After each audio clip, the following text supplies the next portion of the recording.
Solve this in a minute, no-handed. Let's go.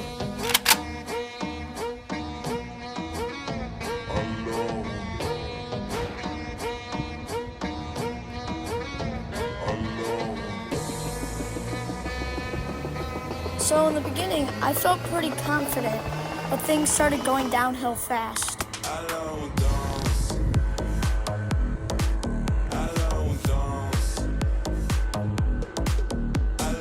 I quickly realized that an edge wasn't in place, but acted quickly and turned it to the right place.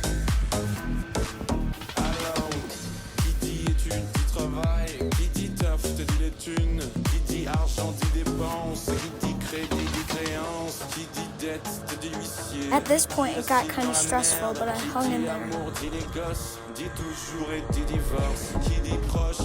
Finally, at 51 seconds, I solved